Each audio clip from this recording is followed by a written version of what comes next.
నేను ప్రవహించే నది లాంటి వాణ్ణి. నన్ను నా దారినే పోనివ్వాలి. నన్ను ఎవడైనా ఎక్కడైనా ఎంతో కాలం ఆపలేడు. ఆపితే డ్యాముల్ని కూడా బద్దలు కొట్టుకొని వెళ్ళిపోతాను.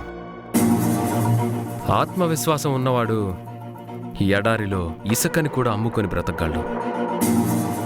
నువ్వేం చేసినా నా ఆత్మవిశ్వాసాన్ని మాత్రం దెబ్బతీలేవు.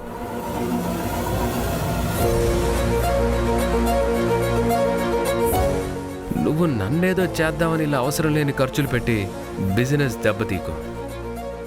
రేపు మళ్ళీ దాన్ని దారిలో పెట్టాలంటే నేనే రావాల్సి వస్తుంది.